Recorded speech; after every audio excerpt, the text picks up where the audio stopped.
Le narcissique souffre-t-il après une rupture? Dans cette vidéo, nous allons parler de ce que ressent un narcissique après une rupture. Alors, commençons. Que ressent une personne ordinaire qui a vécu une rupture? C'est de la douleur, des émotions. Une période difficile, mais chez les narcissiques, tout peut se passer de manière complètement unique. Pour eux, cela peut être un soulagement, voire de la joie. Il peut ressentir un large éventail d'émotions positives, c'est-à-dire des émotions inattendues. Ce que ressent une personne ordinaire est inconnu du narcissique. Voici donc 8 raisons pour lesquelles le narcissique ne regrette pas la rupture. Et la première raison est que son ego est prioritaire, c'est-à-dire qu'il ne pense qu'à lui-même et son propre bien-être et sa satisfaction, il les place toujours sur un piédestal, le voilà sur le podium et son bien-être, ses sentiments, ses émotions, voilà ce qui est important. Tout le reste n'a pas d'importance. Et même si le partenaire disparaît de sa vie, cela signifie que le manipulateur, le narcissique peut trouver même certains avantages pour lui-même. Ensuite, l'idéalisation de soi-même. C'est-à-dire que le narcissique est tellement amoureux de lui-même qu'il perçoit même la rupture comme une libération de certaines chaînes qui peut-être l'empêchaient dans certains domaines. Tout cela aurait pu nuire, par exemple, à son auto-amélioration. C'est-à-dire qu'il considère même la rupture comme quelque chose de plaisant, positif et comme une aspiration à quelque chose de nouveau. C'est ainsi que le narcissique définit la rupture pour lui-même. Ensuite, il y a le manque d'empathie. Tout cela se produit parce que le narcissique ne peut pas ressentir profondément les émotions des autres. Et c'est pourquoi il se concentre uniquement sur ses propres émotions. L'absence émotionnelle permet en réalité de surmonter facilement une rupture, de vivre facilement le fait que la personne avec qui l'on avait peut-être une relation longue est simplement disparue de la vie. En raison de son manque d'empathie, le narcissique vit tout cela très facilement, beaucoup plus facilement que les autres.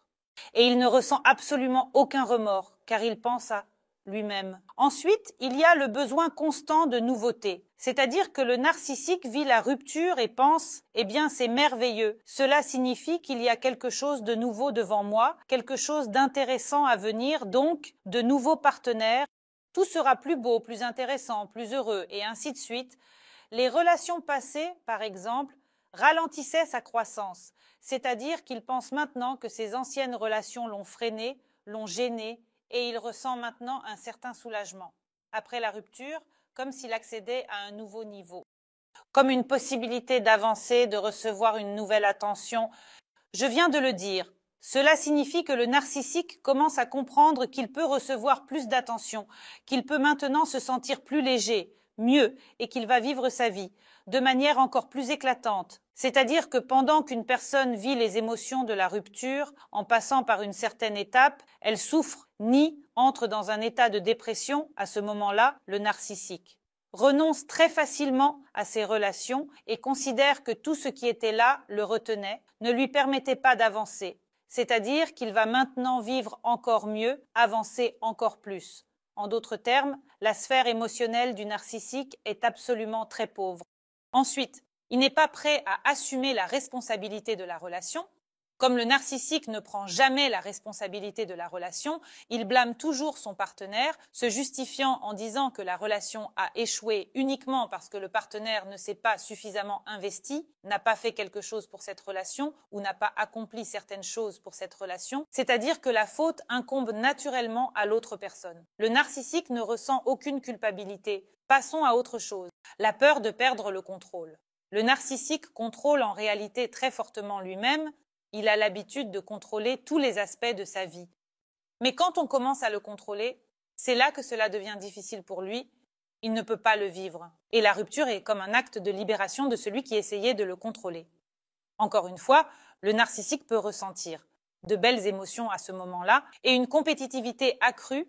Au moment où le narcissique se libère de son partenaire, il comprend que cela agit comme un stimulant pour devenir encore meilleur, encore plus beau, encore plus réussi, par exemple encore plus riche, encore plus intelligent et ainsi de suite, ce qui fait que la priorité du narcissique est de devenir encore plus compétitif, de trouver quelqu'un d'encore meilleur et ainsi de suite. C'est-à-dire que c'est toujours plus, mieux, plus haut, mais en aucun cas des souffrances émotionnelles ou des préoccupations C'est-à-dire que même la rupture avec un partenaire avec qui il y a peut-être eu une longue relation est perçue comme un soulagement, une libération et un pas vers quelque chose de nouveau, comme un mouvement en avant, un mouvement vers un avenir lumineux, heureux et nouveau. C'est tout pour cette vidéo. Vous étiez avec moi, Alice Mordomska. J'espère vos likes et abonnements. Écrivez dans les commentaires ce que vous aimeriez discuter dans mes nouvelles vidéos. N'oubliez pas de cliquer sur la cloche et à bientôt